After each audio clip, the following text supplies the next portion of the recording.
बिस्मिल्लाहिर्रहमानिर्रहीम। अस्सलाम वालेकुम स्टूडेंट्स। आज के टॉपिक में हम ये देखेंगे कि मैमल्स जो हैं वो रेप्टाइल्स से कैसे इवॉल्व हुए। जो मैमल्स के ओरिजिन का फॉसिल रिकॉर्ड है एंशियंट रेप्टिलियन एंसेस्टर्स से, वो बहुत कंप्लीट और कम्प्लीटली अनकंट्रोवर्शियल है। उस पर किसी किस्म के कोई साइंटिस्ट्स के आपस में कॉन्फ्लिक्शंस नहीं हैं। ठीक है, तो इसको यूज़ किया जा रहा है टेस्ट करने के लिए।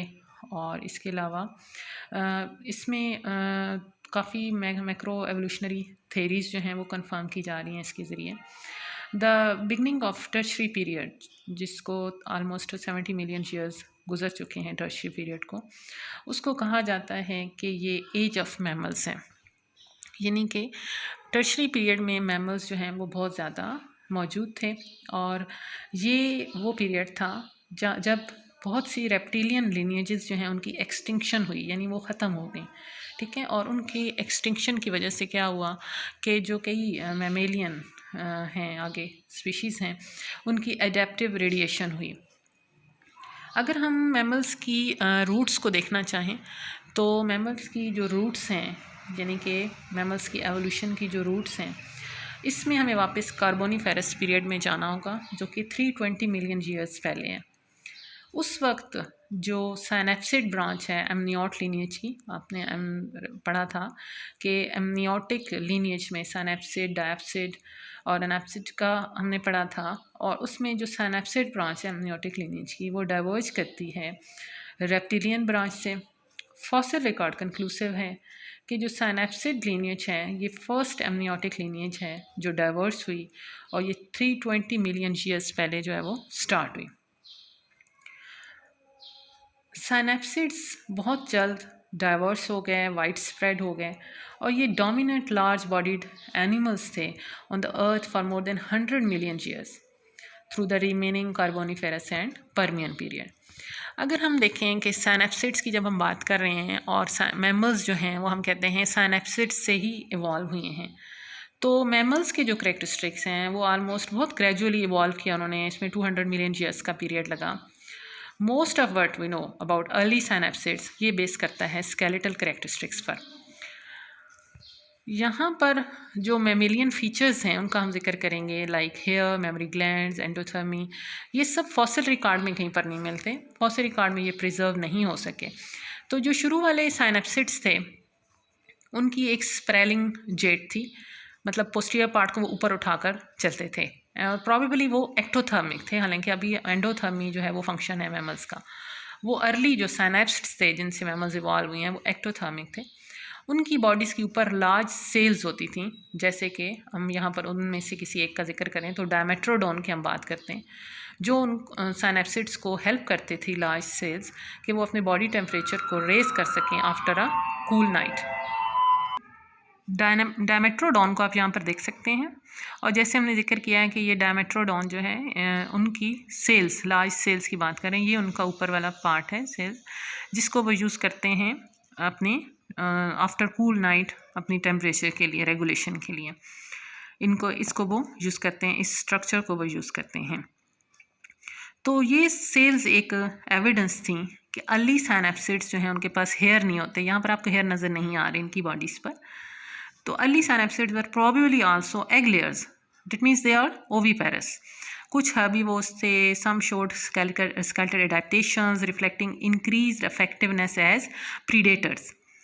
इसके अलावा जो इनके characteristics थे उसमें anterior teeth of the upper jaw और वो लार्ज थे, वो पोस्टीरियर टीथ से सेपरेटेड थे, उनके दरमियान एक गैप था, और उस गैप का क्या पर्पस था कि जो enlarged anterior teeth of the lower जा हैं वो जब जा क्लोज हो तो वो उस गैप में सेट हो सकें।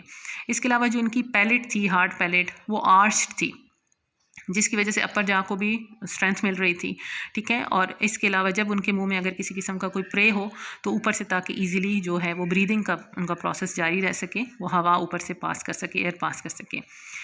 अब by the middle of the Permian period क्या हुआ? By the middle of the Permian period कुछ और जो सक्सेसफुल साइनेप्सिड्स हैं वो सामने आए। उनमें जो सक्सेसफुल साइनेप्सिड्स सामने आए उनमें से कुछ जो थे वो थेराप्सिड्स कहलाए। ठीक है, कुछ प्रीडेटर्स थे। इसके अलावा कुछ हर्बीवोर्स थे। प्रीडेटरी जो थेरैप्सिड्स थे, प्रीडेटरी थेरैप्सिड्स के जो टीथ थे वो कंसंट्रेट कर रहे थे at the front of mouth, ठीक है, और इसके अलावा वो एनलार्ज थे। तो इन चीज़ों का मतलब क्या था? इनका ये मतलब था कि वो होल्डिंग के लिए यूज़ करते थे अपने इन टीथ स्ट्रक्चर्स को, और टीयरिंग के लिए कि प्रे को टीयर कर सकें और होल्ड कर सकें। पोस्टीरियर टीथ उनके साइज़ और नंबर में रिड्यूस कर गए। जाज जो थे कुछ थेरैप्सिड्स के वो इलोंगेट थे और वो जनरेट करते थे a large biting force which snapped closed. Herbivores के टीथ, जो हर्बीवोर थेरैप्सिड्स थे, उनके टीथ मैमल्स की तरह के थे। कुछ के पास लार्ज स्पेस थी जिसको हमने डायास्टीमा कहा, कि गैप बिटवीन द टीथ, ठीक है। और ये जो डायास्टीमा है ये एंटीरियर और पोस्टीरियर टीथ को सेपरेट कर रही थी। पोस्टीरियर टीथ पे रिजेस भी थे, कटिंग एजेस भी थे, जिससे वो प्लांट मटेरियल को क्या करते थे? श्रेड करते थे। अनलाइक अदर सैनेप्सिड्स, बाकी सैनेप्सिड्स की निस्बत ये जो थेरैप्सिड्स थे ना, ये जो थेरैप्सिड्स हैं ये अपनी हाइंड लिम्स को डायरेक्टली अपनी बॉडी के ऊपर कैरी करते थे, ठीक है, और पैरेलल चलते थे अपनी long axis of the body में। ये जो साइज़ और शेप में, रिब्स की शेप में डिफरेंस चेंजेस आई थी, इन्होंने सजेस्ट किया कि जो ट्रंक है उसके 2 पार्ट्स हो जाएं, 2 रीजन्स हो जाएं, थोरेसिक और एब्डोमिनल रीजन्स। और ब्रीदिंग जो मैकेनिज़्म है वो भी ऐसे लगता था इनका जैसे कि मैमल्स से मिलता जुलता है इनका breathing mechanism. About 240 million years ago बहुत से जो सक्सेसफुल थेरैप्सिड्स थे ना, वो सारे एक्सटिंक्शन में चले गए, यानी पर्मियन और ट्राइसिक बाउंड्री का जो पीरियड था। और उस एक्सटिंक्शन की जो वजह थी वो एक साइबेरियन वॉल्केनिक इवेंट था। कुछ सिर्फ साइनोडोंट थेरैप्सिड्स जो थे, साइनोडोंट थेरैप्सिड्स, वो उन्होंने सर्वाइव किया। साइनोडोंट थेरैप्सिड को आप देख सकते हैं यहाँ पर, दिस इज साइनोडोंट थेरैप्सिड, ठीक है, और इसका जो साइंटिफिक नेम है डेट इज साइनोग्नैथस। इन्होंने सिर्फ जो है वो सर्वाइव किया, साइनोडोंट थेरैप्सिड्स ने। और इसके अलावा इनके साथ ही कुछ जो रेप्टिलियन डायप्सिड एमनियोट लीनिएज थी वो भी इमर्ज हुई। डायनासोर्स, क्रोकोडाइल्स और इवेंचुअली जो बर्ड्स थे आर्कोसॉर लीनिएज में आते थे, उन्होंने भी इस एक्सटिंक्शन को सर्वाइव कर लिया। और ये जो रेप्टाइल्स हैं ये लार्ज एनिमल्स बन गए उस वक्त टेरेस्ट्रियल लैंडस्केप पर मीजोजोइक एरा में। साइनोडोंट्स इंक्रीजिंगली ये छोटे थे, स्मॉलर थे, डोमेस्टिक कैट या माउस के साइज़ के थे, इतने इनमें रेंज करता था इनका साइज़। ये नॉक्टर्नल थे प्रोबेबली और ज़्यादा मैमल्स की तरह दिखते थे। इनका ये जो स्मॉलर साइज़ था, डेवलपमेंट ऑफ हेयर, एंडोथर्मी, ये सब इनको किस चीज़ के तौर पर सिलेक्ट करते हैं कि शायद ये मैमल्स प्रिकर्सर्स हैं। और इन्होंने उन निशेस को एक्सप्लॉइट किया था जहाँ पर जो लार्जर डायनासोर्स नहीं जाते थे या स्माइलर डायनल वन जो थे रेप्टाइल्स वो उधर नहीं रहा करते थे, उन निशेस में ये गए।